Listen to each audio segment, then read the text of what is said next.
Well, good evening. Welcome. Look at that. We have a full house. We must have a great speaker today. My name is Marina McCarthy. I am the director of Johnson & Dawson Leadership Institute. Our Leadership Institute works to develop and grow aspiring and established leaders, and with that, we hold various programs on and off campus. The event that you're attending today is our annual leadership lecture, where we invite prominent and established leaders for a conversation about their experience so we can learn from their perspective, from their insights. Before I introduce our guest today, I would like to invite our moderator for today's conversation, for today's lecture, Dr. Cecily Cooper. She is a professor in the management department, so some of you might know her well. So Dr. Cooper, she's done extensive research in leadership. Her work has been published in top academic and practitioner journals, and she will be facilitating the conversation today. With that, I'll transition the microphone for the introduction of our guest. Hello, everybody, and welcome this evening. We are so pleased to have Caroline O'Connor here. She is one of the only, she is one of the only two women who have reached the president level in Major League Baseball. And we are honored to have her here to talk about her career path, her leadership experiences in the Marlins, and just about her leadership philosophy more generally. We are going to do a conversation for about 50 minutes and save some Q&A at the end for about 10 minutes. So if you could please hold your questions to the end, we would appreciate it. And Caroline, come on in and have a seat. Hi, everyone. All right. I would like to start talking about your career just more generally, and I couldn't help but notice that you've had a very unique career path.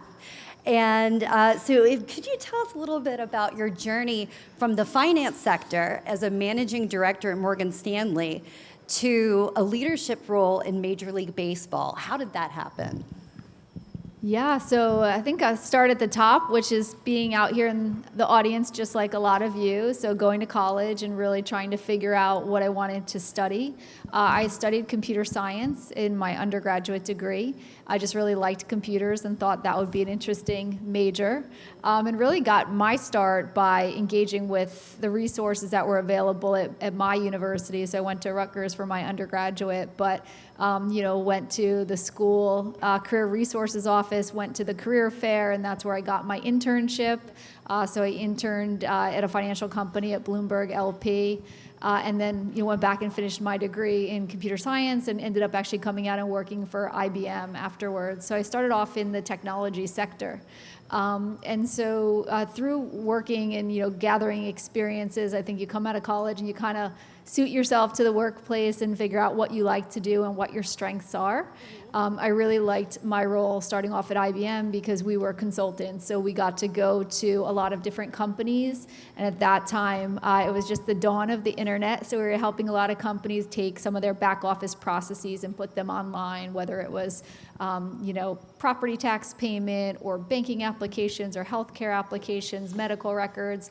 I really got a broad exposure to seeing a lot of different industries and helping them solve their problems. And for me, it was about being nimble and really taking your skills and being able to be a problem solver and being able to look at different situations and use your skills and grow the skills in your toolbox to allow you to do that. So I ended up specializing in financial services companies while I was there. But I also had decided to go back to school to get an MBA.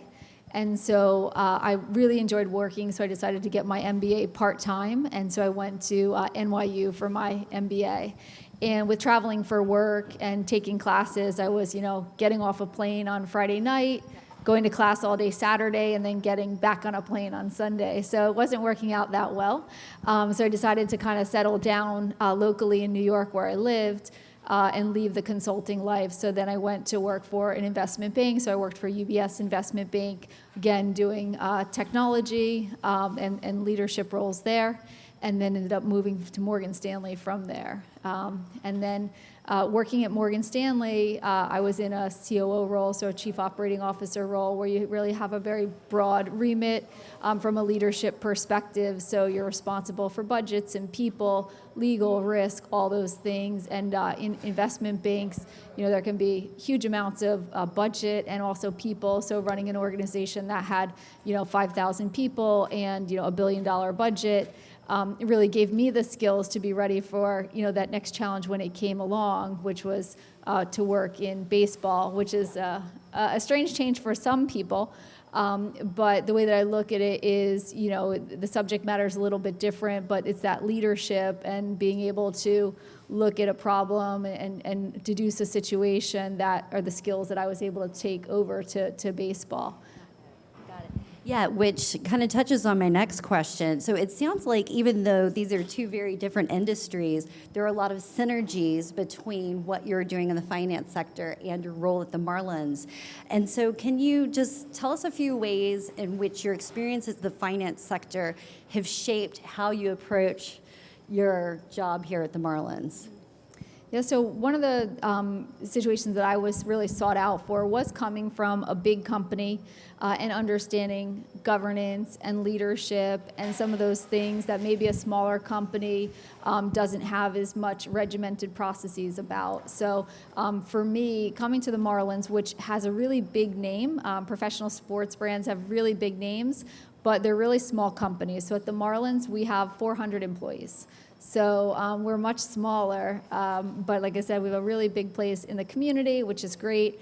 But at the end of the day, we do a lot with a little. And so really coming to the Marlins and taking a lot of those governance skills that I had, being able to run an organization were the important skills for me. In professional sports, I think everybody who follows them sees that professional sports organizations are very broad. The valuations of sports organizations are very large. So we're seeing sports teams trade for $2, $3, $5 billion. And so when you have an asset that's that valuable, you really need to, even though it is a small business, you need to run it like a big shareholder company and make sure that you're protecting that asset, you're governing that asset, and that you're getting the most out of it. So those are the skills, really those, I would say, kind of big company governance skills that I brought in. Okay, thank you for that. So Caroline, we always have a lot of students at these events, and so I'd like to ask a couple of questions that would kind of come from a student perspective. So knowing what you know now, looking back to your younger self as you're about to start out on your career, what's one or maybe two pieces of advice that you would give your younger self as she was starting out? Yeah.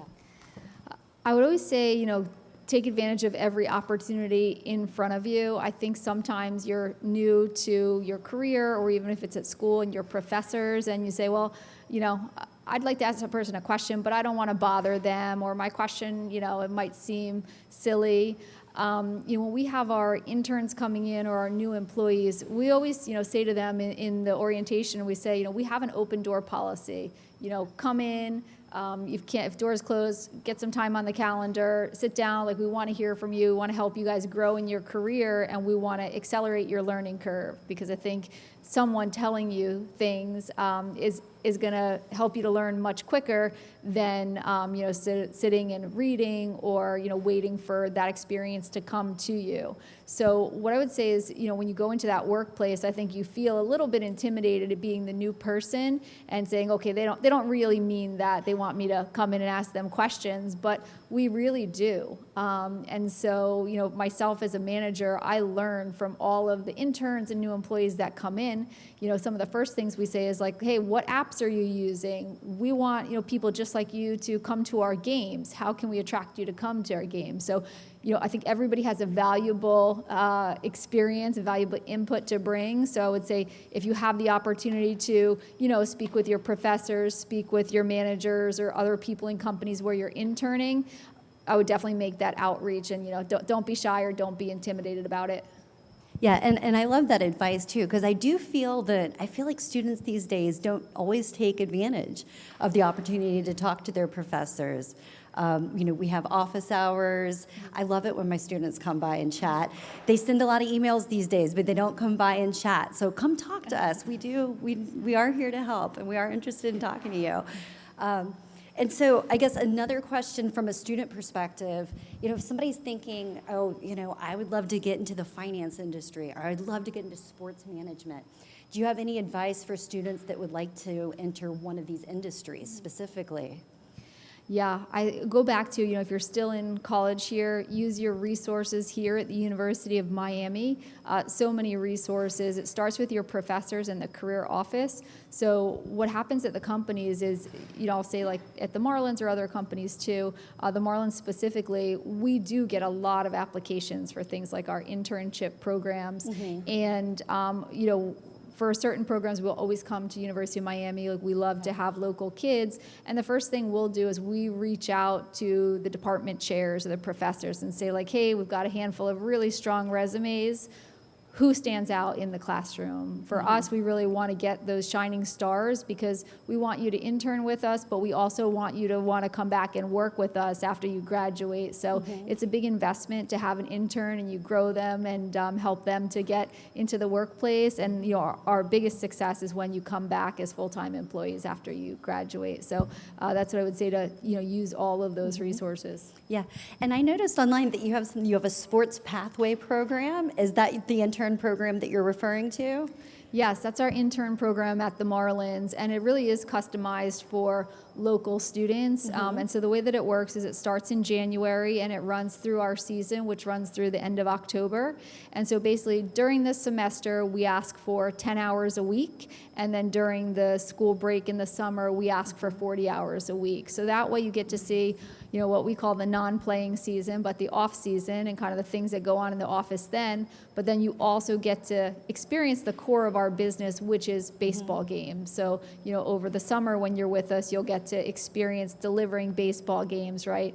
Those can be kind of hectic. You get a lot of hands-on experience. You get to, try your skills at guest services, all the other things that go on during a baseball game. So as far as being a student looking for broad experiences, we really try to give the students, an introduction to all different parts of our business. Yeah, that just seems like such a great opportunity because, and I notice, people when they think about baseball, they probably automatically think things like marketing, but it's also, you said, for human resources or folks who are getting into IT and other areas as well. It's kind of a broad-based internship. Yeah, we have roles that do just about everything. So we have marketing roles, ticket sales roles, IT, legal. You guys have great sports law programs. So I think 2 out of 4 lawyers at the Marlins are from your program. But yeah, so we have a little bit of everything. At the end of the day, we're a company. We have finance, we have accounting, so we have just about every department, HR, but that you'd see at any other company as far as our back office services. But then we also have some cool roles that, do prioritize, focusing on the fans. So they're the ones that are out there actually running the baseball game. So that's our scoreboard ops. Actually, the guy who runs our scoreboard ops is a alum. And we have a lot of crossover with, the production team that runs your You guys have such a great athletics program, but that runs your games and events. Some of them come and work with us in the off season too. Okay, wow. So there's a lot of crossover there, it sounds like. All right, so I'll switch now to some more Marlins-related questions. As a prominent leader at the Marlins organization, what leadership philosophies guide your decision-making and your approach to managing others? One of my big tenets is always to lead by example. We're a very hands-on business. We have 81 home games a year, and our staff works really hard. So we have the baseball side, but then we also have our special events business where we do concerts, conferences, company outings, things like that. So our job is to constantly keep our stadium running 365 days a year and try to, have a really strong business. So for me, it's always sort of being elbow to elbow with our staff, helping them through some of the toughest challenges come through events when you have guest services and things like that, or the emergencies can happen when you have 30,000 people in the building. So for me, it's about, letting our staff see that, I'm there with them and, I'm there to help them, but also that, I'm willing to do all the kinds of things that we're asking them to do, but also that we appreciate what they do because, I think it's long hours and a lot of dedication that goes into it. And when you're a customer-facing business, it is the employees that can, bring a fan back, make somebody's day. And so to be there on the spot to recognize and reward those types of things really goes a long way in growing our business and keeping our best staff. Right. So it sounds like acknowledgement is really key. Yeah, certainly. Absolutely. Now, if you're thinking about your leadership team overall, how have you seen your leadership team evolve over the years? Yeah, so I've been in the Marlins for 6 years. So I came in with a group that purchased the team 6 years ago. So the third ownership group of the Marlins, and hopefully the last. We came in and we sort of assessed the team that was there, and also the way that the marketplace had changed and the sport had changed. So, you want a good balance of really a lot of great historical knowledge, but all businesses change so quickly now. And so for us, it's about continuing to, recognize skills that are needed and infuse those skills. Things like digital marketing are probably very different now than they looked a few years ago. And a lot of times we're going out of the sports industry to bring in these skills on the business side, but also on the baseball side. So we, have a lot of, we have physicists and computer programmers, a lot of people in sports medicine, all coming in to work on our baseball side. So across the board, you're seeing a growing front office in sports to make sure that we're giving the players the maximum opportunities and giving them all the support that they need to excel on the field. Out of curiosity, what does a physicist do to help the Marlins Baseball Club? Yeah, so there's a lot of very complicated algorithms that go into game planning. So it's both, looking at our players and the way that they look.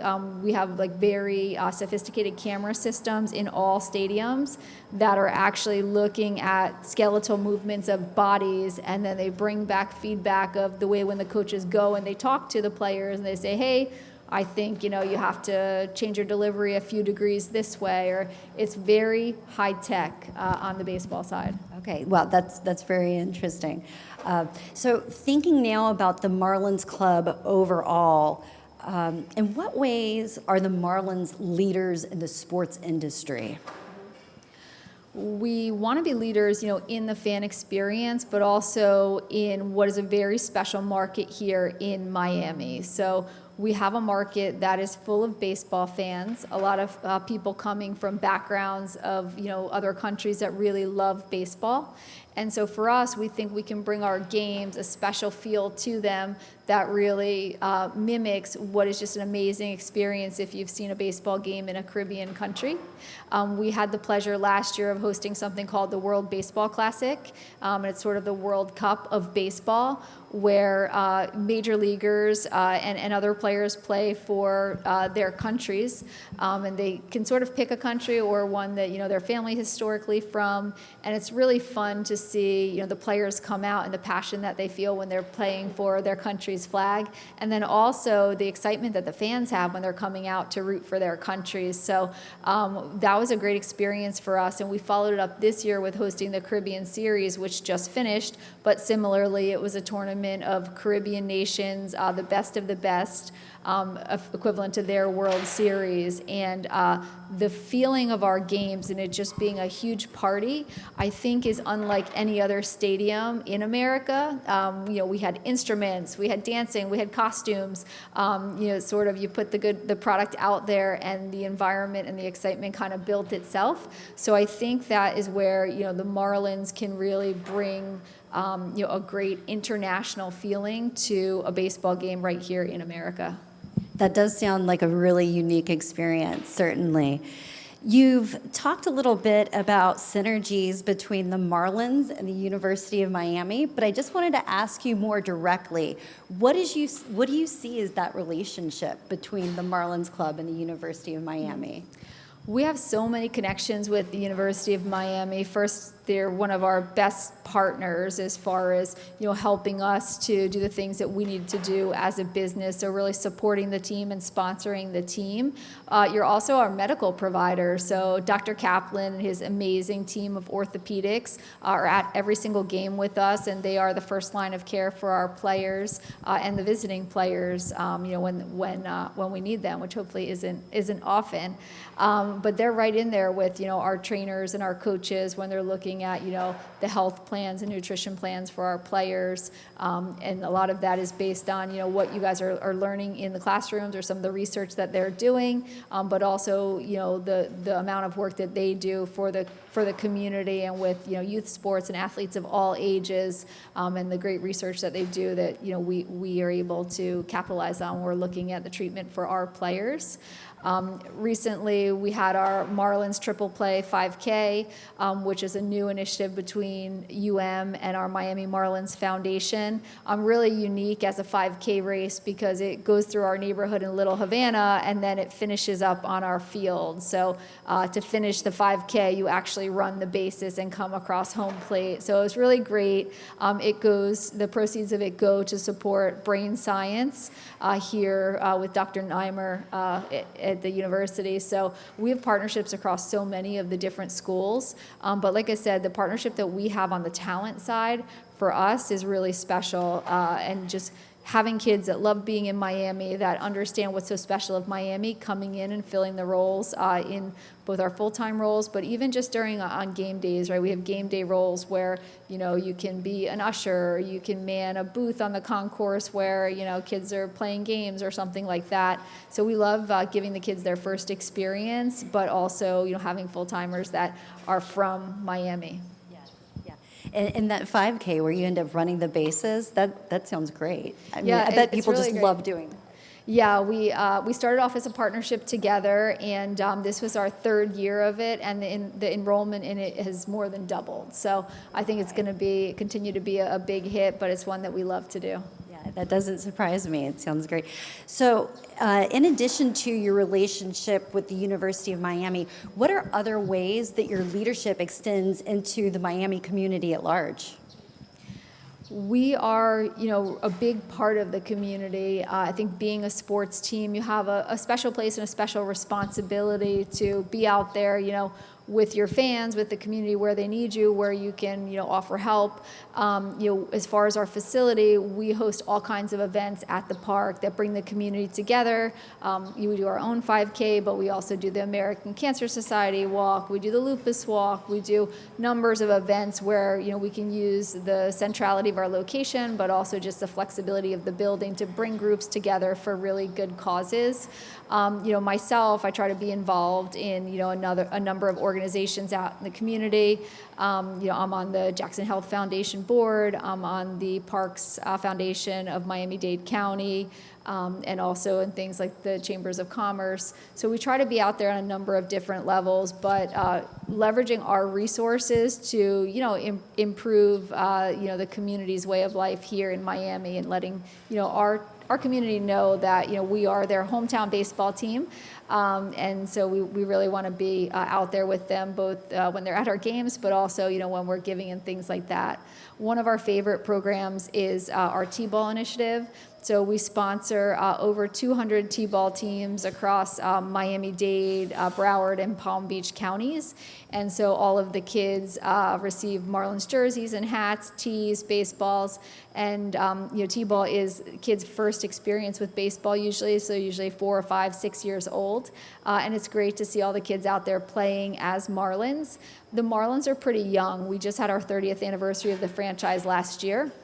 So, whereas you have some cities that have a real generational fan base, their, great grandparents were fans of that team and they handed it down and handed it down. Somebody like me growing up in Miami, the Marlins wouldn't have been here until I was, out of the house in college. So, we're working on connecting with the youth and really growing that generational fan base for the Marlins. And we know, in future years, we want, people that are growing up in South Florida to be Miami Marlins fans. Okay, thank you. So we've got, I'm sure, some folks here that are very interested in sports management or interested in strategy. And so I'd like to ask, what have been some of your key strategies behind increasing the club's revenue stream, increasing fan engagement, things of that nature? Excuse me. Yeah, so that's a big focus of my job, is, making the business work, right? So across the board, it's our job on the revenue side to, fund the organization so that we can have great things on the baseball side and have great employees as well. So for us, it is about, our main revenue streams, which are ticket sales, sponsorship sales, special events. So some of them are related to baseball, but some of them are not. Like I said, we have a beautiful stadium. It has a roof and it has air conditioning, so really we can use it 365 days a year. And so really trying to bring the community and bring events in all of the time. So, on the ticket sales side, we've really tried to learn a lot about our fans and really learn a lot about the marketplace. So, who are the people out in the Tri-County region who, want to come to Marlins games or are eligible to come to Marlins games. And then we kind of drill in and look at, who are the people within a 20-minute drive time of our stadium. Because, like I said, we do have 81 games a year. So as much as I think people in the upper counties would like to come, we look at them sometimes as being more of a weekend candidate. And for them, we're doing great partnerships with things like the Bright Line. But it's about connecting with that fan base, finding the fans. I mean, Miami is so big and there are so many opportunities for people to go out and have entertainment, that finding people and getting their attention is something that, we find we have to work pretty hard at. And then it's about, how do you find those people and how do you go through your marketing budget and prioritize it to finding people and learn as you go through. So what are your most productive tools for finding people? How are, leads panning out? So things like that. But we do a lot of digital marketing, a lot of paid search. On the ticket sales side. On the sponsorship side, that's where we find partnerships with companies or community organizations that either want visibility on TV or with our fans, so that's the signage that goes into the ballpark, or sometimes they want to bring their employees out or they want to entertain their clients, so they'll have suites or seats. So working with local businesses to come up with, packages that meet their needs, and sponsorship is a big portion of what we do. And then special events. So always being out, and we have a booker for the building who's out talking to artist agents, talking to special events, and trying to get them to, schedule their events in Miami. On the business side, Miami has a great business ecosystem. I mentioned the Chamber of Commerce, where we make a lot of connections there. But there's also the Greater Miami Convention and Visitors Bureau, which does a great job of bringing events to Miami and also supporting events coming to Miami. So when you're competing for large events, they're often looking for your cities and your Convention and Visitors Bureau to pitch into the bid, so make it attractive for them, either give them discounted hotel rooms or transportation for municipalities to reduce the cost of police fees. So it's very expensive to put on big events. And so, the city of Miami, Miami-Dade County, the Convention and Visitors Bureau, they really focus on helping venues bring events to town, and they want, Miami to have that rich ecosystem and tourism environment that, drives a lot of jobs and a lot of revenues for a lot of organizations. Well, it sounds like you take an extremely holistic approach to trying to get people to the park for the baseball games. Now, once you get them there, there's the whole, Lone Depot Park experience, right? And I mentioned to you that I have my 11-year-old twin girls, and they actually love going to Lone Depot Park. So whenever we have their elementary school day or the University of Miami night at the Marlins, we always go, and they thoroughly enjoy it. But I know that that's also an initiative in and of itself. So what have you been doing to continuously enhance that Lone Depot Park experience. What is it that you have to pay attention to? I'm sure it's a major undertaking. Yeah, it's broad, and there's a lot of different types of people that are looking for different things in their entertainment experience. So we go pretty broad in what we do, but it starts with food and beverage. So we've brought in a lot of local restaurants into the park, or a lot of flavors that are reflective of the Miami culture, or the things that people are looking for when they're going out in Miami. University of Miami students, you'll appreciate that we have Miami's best pizza in the stadium. So that's our pizza. So your favorite one that's down the street here as well. But they're a great partner of ours in the ballpark. But I think food and beverage is a big part of it. The right craft cocktails and beers that people want with their drinks, but also fusion flavors and different things that people are not looking for typical ballpark food. So hot dogs still are our best-selling item by quantity, but people are looking for things like sushi and rice bowls and all kinds of different things. So we want to present a lot of different options for them, but also just experiences in the way that people want to watch a game. So a lot of people don't want to sit in their seats anymore and watch a baseball game or watch any event. So we've redone our stadium and done some capital investments to it, where we have standing room only areas. So basically in our outfield, we have communal spaces where people can hang out, meet other people, and watch the game. We're really lucky in our ballpark. We do have a 360-degree concourse, so we say there's not a bad spot in the stadium as far as seeing the action on the field. But those areas in the outfield, we also built a two-tier party deck in the outfield that's great for gatherings, whether it's clubs or organizations or companies that'll bring their people out. We also have a sports lounge in the outfield, so it's a really unique viewing experience. I think probably one that college students would love. But they have a patio that has a lot of games like foosball and cornhole and things like that, but then it kind of mixes a club and a baseball game. It's always got a DJ going, it's got a lot of action, and it's a big experience while you're also watching a baseball game. So I think giving a lot of different experiences for people, but also different days of the week we have things. So Sunday we have Kids Day, so we have face painting and balloon animals. The kids can run the bases after the game. Thursday nights we'll have happy hours. We know people want to come out before their next stop of the evening. And on Saturdays, we'll have our heritage nights, where we usually lean into a particular heritage, and we'll have a celebration that really themes all the food and beverage to that country's specialties. And we have a lot of special in-game activations and a lot of organizations that are affiliated with those heritages that come out and really make it a huge celebration on Saturday nights. So I'm sitting here wondering how I missed the area with the foosball table and the cornhole and all of that, because it sounds very fun. So what is that called again? It's called Recess, and it's in left field. And you're kind of really right there by the outfielder while you watch the game. You're at field level. This year we're going to be opening up on Friday nights to have a party on the field after the game, so it'll be a unique opportunity for people to walk on a Major League Baseball field. But we try to create a lot of fun experiences so people can choose the way that they want to experience the game. Yeah, that's nice. And that's for people that stay through the whole game. So they get to walk on the field. Yeah, after games. And I don't know how many people went to a baseball game last year, but Major League Baseball updated the rules last year. So we put in something called the pitch clock, which basically dictates, how much time a pitcher has to release a pitch, and then the batter has to be in the box pretty quickly as well.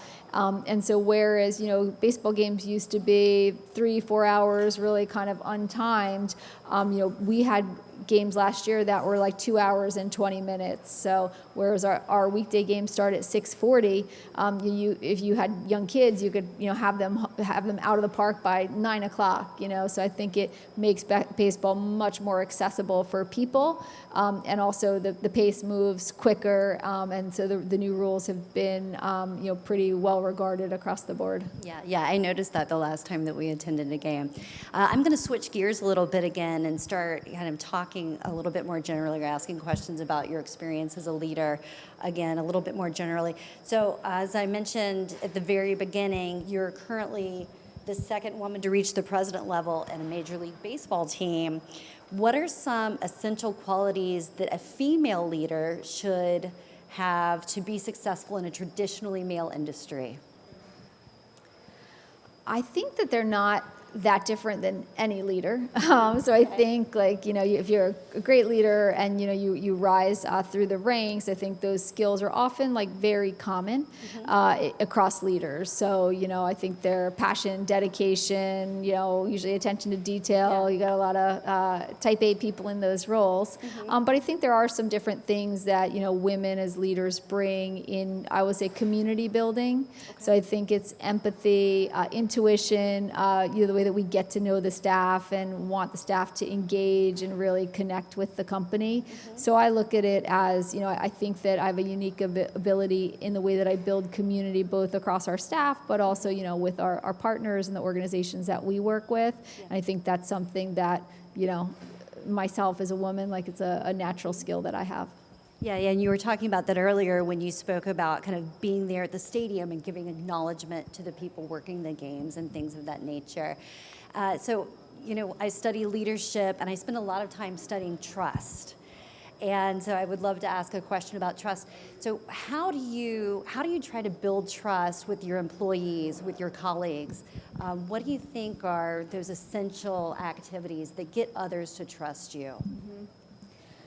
I think trust is one of the most important things in having a successful organization. And when you're a leader or a manager, you're always on display and people are always watching. So I think as far as the behaviors that you reward, the way that you carry yourself, I think those are a big part of developing trust with people. I also think, as a leader, you need to be authentic. You have to, be able to have candid conversations with your staff. You have to take a real interest in your staff. But I think that you have to be consistent. You have to treat everyone equally. You have to create opportunities for everyone, and it's kind of like almost like your kids, right? You can't have a favorite. You're there to get the most out of everyone and to help them succeed and also help the organization succeed. So I think it's just about the way that you carry yourself and being somebody that people can look up to and trust themselves. Yeah, absolutely. So whenever I'm talking to my students about their careers, I talk to them about the importance of mentoring and finding a good mentor or good mentors, ideally. Have you had any notable mentors along the way? And if so, how did you find these mentors and how did they help you in your career? Yeah, I've had so many along my career, and it's always amazing, again, just going back to not being intimidated to ask people questions, but how generous people are willing to be with their time or to help you learn and get started in your career. Right from the start, when I started at IBM, I worked with so many people that had worked there for 40 and 50 years, some of them, and the way that they were willing to really teach me and impart their knowledge in me, not be threatened, that if they taught me something that it would impact them. I think across the board, finding people that are selfless in their time and really take an interest in you, and I really feel that most people really enjoy doing it. Like I said before, enjoy seeing helping you get onto that career journey. And then, as a mentor, you get to see that progression and feel a little part of making that happen. For me, I've always been really fortunate having great managers. But I also always look around and say, who do I want to be? Because sometimes it's hard to sit in a classroom and know like what all the jobs are in a company or in industries. And I always say, like in sports particularly, I didn't know that what these front office roles were when I was in college. But I think like to understand what people do on the day-to-day and saying, okay, that's what I want to be. And that's actually how I moved into management and being a COO. Identified someone that I thought their job was really interesting. I liked, where they sat in the organization and where they had influence in different things. And I went over to that person. I said, hey, like I would really like to have a role like yours one day. do you have some low priority projects that I could help you with and you could mentor me on? So, I helped a COO build a scorecard, and, I would bring it back to her, and she would critique it, and I would go fix it. But I think, finding people who you want to emulate or have the roles that you want to have is a good way to start. And I think one of the things that's a great asset today is LinkedIn. Because you can see what these jobs are, and you can see who people are at companies. And I know myself, I always remember what I was as a college student. And so when a college student reaches out to me and says, hey, could you have 15 minutes? I'm interested in a career in sports. I really always try to make that happen, or to connect them with someone in our company that can help them get some of that information. So I think, using the internet, using all the information that's out there is a really helpful way to sort of identify those people that you do want to emulate. Yeah, I love hearing you say that, because I do say similar things to my students. I say, you know what, there's no harm in asking, to reach out and just express interest in somebody else's career path. So, how did you get to where you are? Tell me a little bit about what you do, so that they can get a more realistic idea of what that career might be like. I get students who contact me who are interested in being a management professor, and I always take time to talk to them and answer their questions. So my message is, there's no harm in asking. So I love to hear you say the same thing. And I always encourage my students to think about the value that they could offer the mentor as well, because as we progress in our careers, those really sharp junior folks who are coming in, I feel that I can learn so much from them. Very true. Yeah. So let's think about I was thinking a little bit about what you said earlier about the latest technology and the physicists that are helping you and all of that. It sounds like innovation is extremely important in your industry. Is there something specific that you or your leadership team does to try to encourage the Marlins organization to remain innovative? Yeah, I think in every industry, the world changes so quick, and we always talk about being lifetime learners, but also about, the philosophy of continuous improvement. So how are we always looking at what we're doing and saying, how do we get better? But also, looking at your peers, or even not organizations that are like yours, but saying, hey, what are they doing differently that I can learn from? And that goes back to, again, where, the internet and just the amount of information that's available is amazing. So if there is like a field that you're interested in, being sports, Sports Business Journal is a great resource. But I think across every industry, you can usually find, a newsletter where you can read about, what are the latest development in those industries. I think on the technology side, it's impacting every industry. So everybody should subscribe to a technology or an AI newsletter, because, sometimes you get really busy in doing what you're doing. You kind of don't pick your head up to say, hey, what's going on in the world around me? Yes. But just the pace of innovation is so fast around every single industry. So like for us in sports, we have mobile ordering, so you can order from your seats. We have digital tickets, so there's no more paper tickets. There's a lot of things that we use on the technology side. And so for us, we use our employees to try to keep up with innovation and technology. Mm-hmm. So we have, what we call, we have a few culture committees within our group, and they're really sort of for the people, by the people. We want them to feel ownership and feel like they have a voice and they can bring those ideas in. Mm-hmm. So we have an innovation committee amongst our staff, and it's people who have identified as being interested in innovation. Yeah. And so their responsibility is to bring in innovative trends that the Marlins should be looking at, whether it's the fan experience, the employee experience, but pretty broad as far as looking at innovation. Okay, so you have different aspects of your organization's culture, and you have employee committees to help facilitate those specific aspects. Okay, so one is an innovation committee. Could you give us a couple of other examples?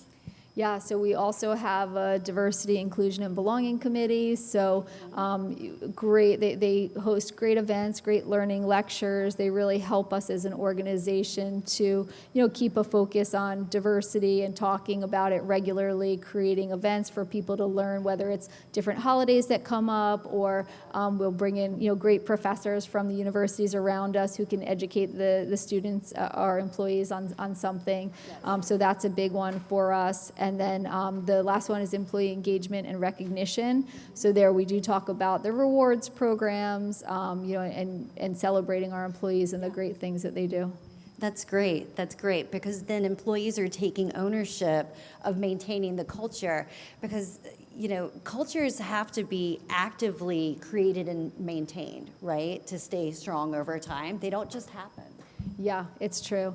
It's a daily thing, and I think to see the excitement in the employees that participate in these committees, and the fact that they feel like, when they bring their ideas forward and they say, okay, usually they come with like a budget request, and when they get the green light, they're so excited about it. But just the ownership that they take in making them happen, and then going around the office and making sure people signed up for the events and actually attend the events.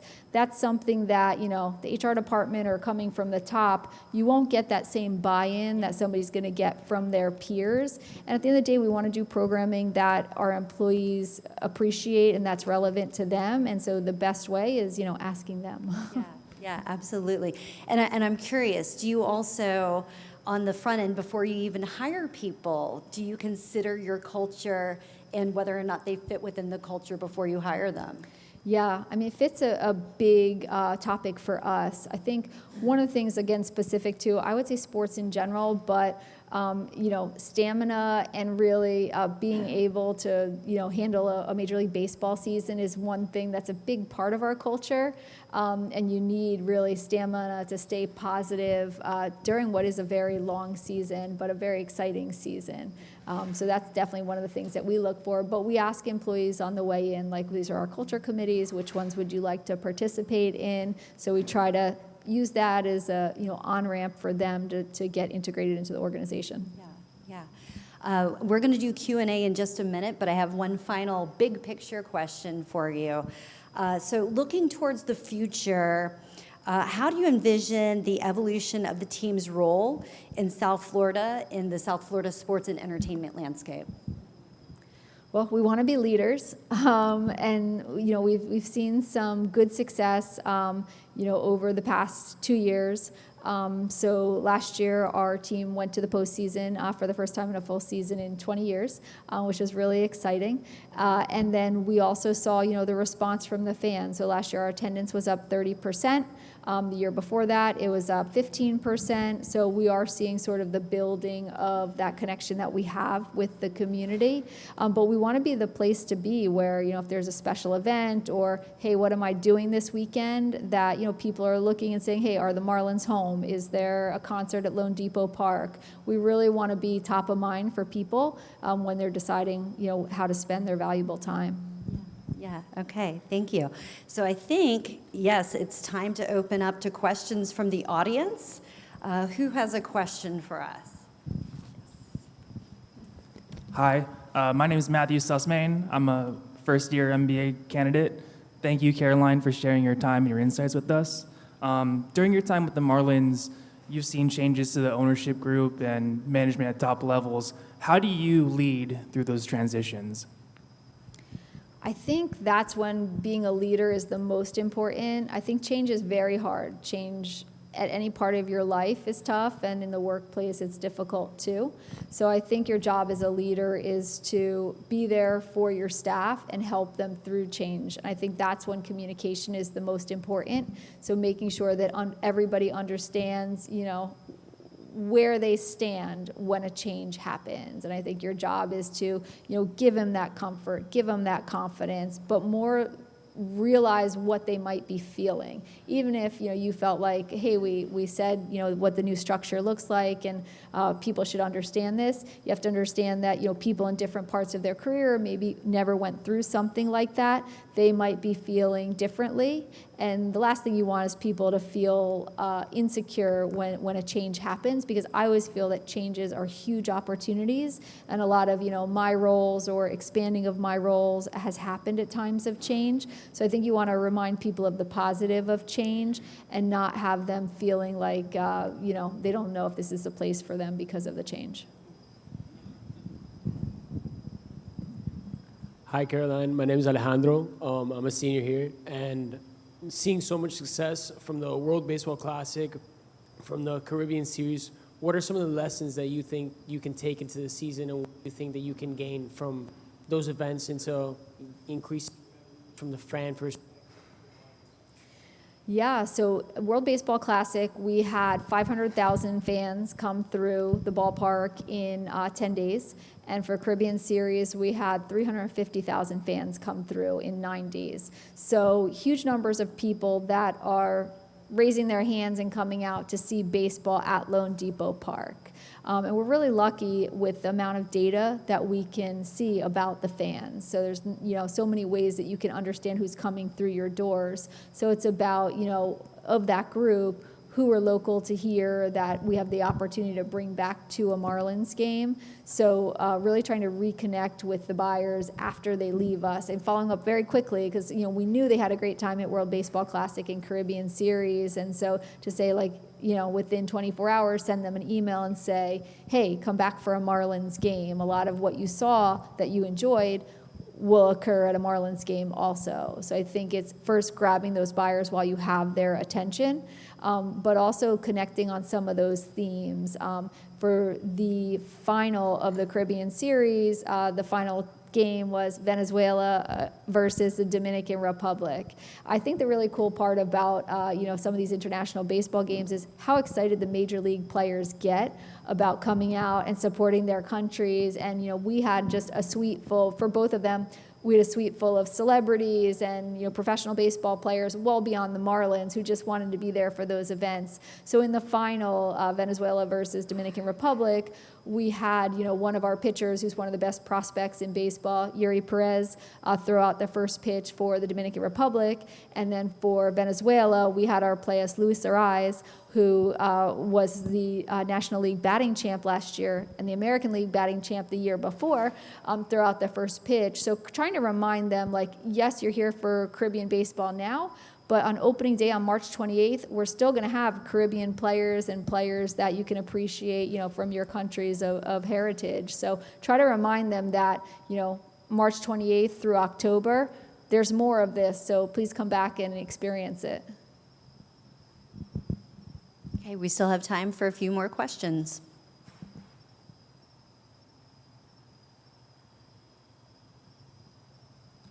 Any other brave souls out there? This is a very friendly audience, if you haven't noticed.